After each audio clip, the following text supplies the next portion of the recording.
Good evening, Mr. and Mrs. America, and all the ships at sea. This week I am going to simply spend a few moments pondering on things that need to be pondered on, and hopefully it strikes at least a single chord with one or two of you, the main reason I do what I do here on this channel. Scratching my puppet noggin a bit, I have been wondering why nothing has come to date regarding the entire crime spree perpetrated upon the American citizenry for nearly the past decade, if not longer. You know the horrendous heist that began when Barry Soetoro, Hillary Clinton, John Brennan, and 51 CIA agents colluded to throw the entire 2016 election, then treasonously kneecapped the incoming U.S. president for the better part of the next 4 solid years. I mean, the evidence is mountainous in nature, and all the leading suspects are well known and well documented, and the crimes have been committed. What is the holdup, for crying out loud? Yes, friends and colleagues, what we have seen so far is either incompetency on the part of the current administration to exact justice for the American people, or simple collusion by the same current administration. Which is it? What other explanation is there? I'm not the world's most intelligent puppet, but even I can see that nothing is happening to known felons, and why not? Is this a double system of justice? Something else that has been on my mind of late. Is it just me, or is the economy actually getting worse under the supposedly financially astute President Trump than it was under the crime ring that occupied the highest office in the land just prior? I have looked around me, folks, and all I see are rising prices at the grocery store, at the lumber yard, and at the medical clinics and doctors' offices. Why should that be, especially considering the fact that Donald Trump promised us so much better in his campaign, and even since, did he not? Kids and cousins, for all the grandstanding by the president, I have yet to see the results. In fact, I believe it is safe to say that many Americans are barely hanging on financially just about now. Call me crazy, but are his tariffs actually helping us yet? I am thinking not. Things that make you go, I wonder about this lately also. Why is it that the United States healthcare mafia is out of control and literally no one in our government does a thing to rope it in? I've heard that the quote Affordable Care Act or Obamacare health insurance plans are going to substantially raise this year on premium prices, and just at a time when nearly everyone under the sound of my voice is struggling financially. What are the root causes of constantly escalating medical care costs? Well, to the marble eyes of this puppet, it seems to be the constant pressure from the corporate stakeholders to increase dollars in their already massive bank accounts. Hospitals, HMOs, PPOs, clinics, health insurers, even pharmaceutical corporations all have boards of directors made up of multimillionaires and are increasingly motivated to see their financial bottom lines grow. There is no means of doing that other than cutting operating costs or raising prices. This is business 101. This, my friends, is why the end game of this foolish game of medical hokey pokey that we play in the United States will not end well.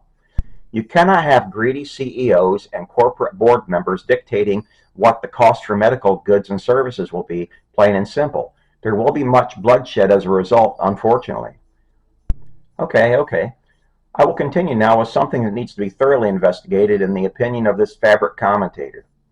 That is the fact that the Republican House and Senate members basically sit on their collective hands and never follow through with any investigations or even initiate the things that the Democratic counterparts do, and to the larger detriment of America's society as a whole.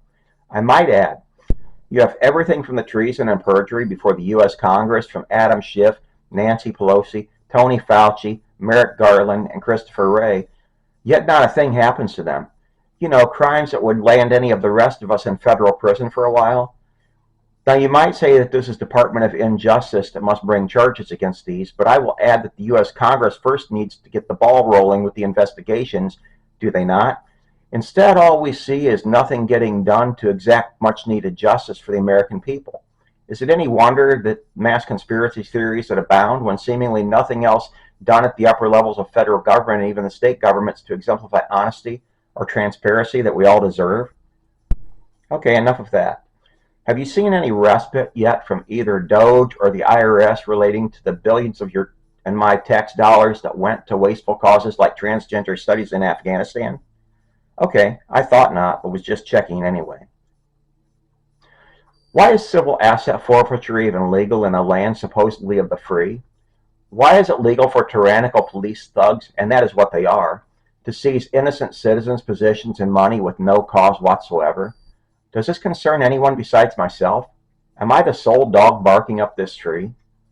Since when, friends and colleagues, did it become acceptable for television networks that were chartered on the premise of providing for the national interest to blatantly and repeatedly lie to the American public on a daily basis?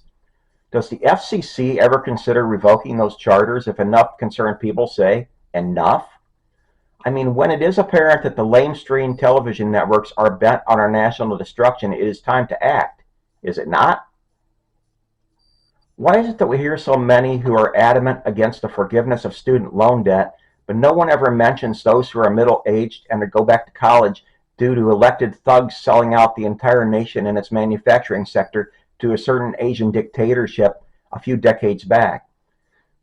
There are many friends and colleagues who, through no doing of their own, had to go back to college during the years when the economy went direly south and are still paying down their debt in their older years. These, my friends, are not foolish teenagers making flippant decisions to splurge and live large. No. These are hardworking blue and white collar Americans who have families needing food, houses with mortgages, car payments to make, and all of a sudden the proverbial rug was yanked entirely out from underneath them. Folks, I do not care your political leanings or religious background. There is no one watching this video who can tell this puppet that these poor souls do not deserve to have their student loan debt completely forgiven. Many of them cannot help it that waste of space thugs and greedy tyrants sold out the American nation and its jobs. Does it concern anyone besides myself that our historically greatest ally, Great Britain, or United Kingdom, if you will, is being overtaken by mass mobs of Muslim tyrants and woke miscreants at this very time? Now, since we live in a different nation and on a different continent entirely, should we even be concerned? Well, I believe it behooves each and every one of us to be concerned about the criminal goings-on in the UK, and here is why. What happens to the overall voting balance in the United Nations and NATO if UK comes under anti-Western tyrannical Muslim leadership? Now, one can argue that the organizations are mostly useless these days, but I think there is still some validity to them on a limited scale. No nation is an island unto itself and will need friendly allies at some point in time. The United States cannot afford to lose its biggest champion to the hateful Muslims who want nothing more than our total destruction. Additionally, it should concern us that there are British citizens sitting in jail cells at this very moment for nothing more than what has been deemed hate speech.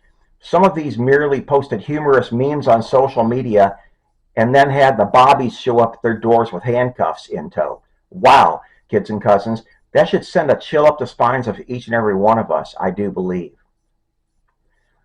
At what point does it become apparent to the U.S. federal government that the mass plane loads of Somalis that Barry Soetoro dumped into Minneapolis are not working out and are in fact bent on the destruction of our nation? We have Minneapolis Somalis indicted and convicted for scamming the U.S. welfare system and Medicaid on a massive scale. You have Somali teens who recently were involved in shootings of others in the Minneapolis area, including drive-bys, and of course, you have the elephant in the room, Ilhan Omar. It is well established that Omar faked a marriage to her very own biological brother to gain visa entry in the United States from Somalia, yet the useless DOJ does nothing to right that wrong to this very day. What would be wrong, folks, with having ICE load the Soetoro, quote, refugees, unquote, up on planes and fly them straight back to Mogadishu? To this puppet, that would be the most prudent thing to do at this juncture. Other than those things, folks, this puppet is blessed and thankful for a lot. Good night, my loyal viewers, and sleep well.